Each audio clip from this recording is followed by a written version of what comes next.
Hello, Internet. It's Jenn T. Grace here, founder of Publish Your Purpose Press. And I am here for tip number 9, day number 9 of the 30-day writing challenge.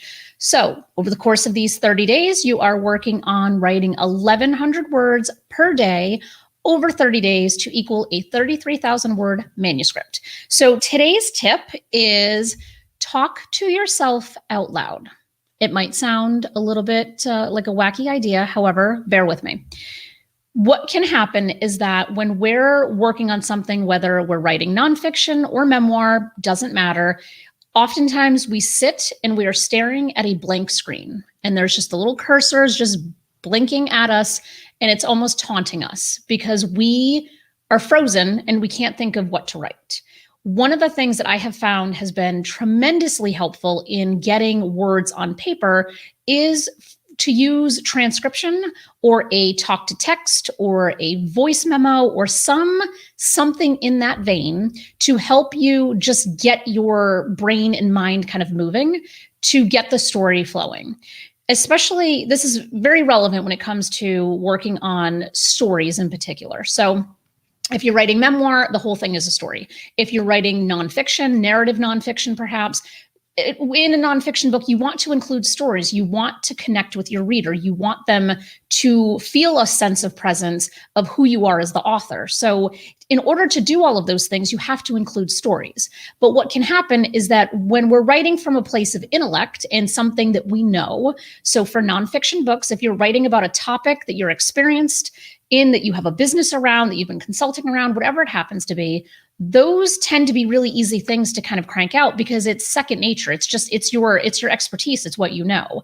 But when it comes to talking about ourselves and sharing our own stories, a lot of times that can be it can be just a kind of a trip up. It can be triggering, any number of things, again, depending on nonfiction versus memoir.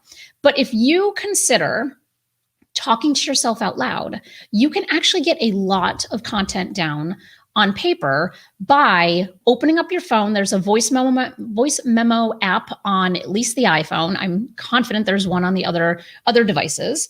Or you can, I have a plugin for Google, so I use G Suite and I have Gmail, and there is an extension that I can put in that I can just hit a button and I can start talking.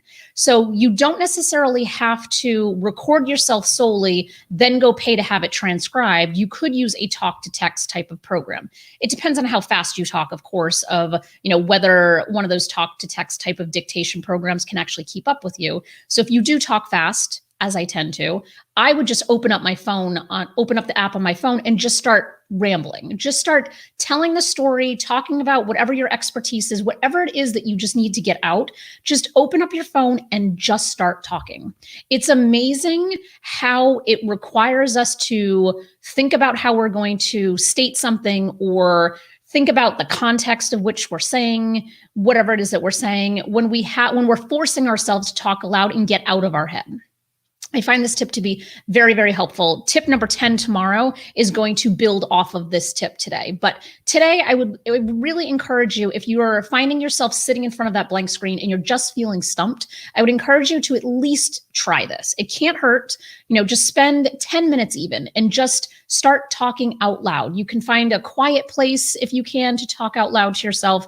You can have somebody in the distance and you can just tell them, listen, I'm just going to talk to myself for a little bit. Just ignore me, regardless of how it may or may not look.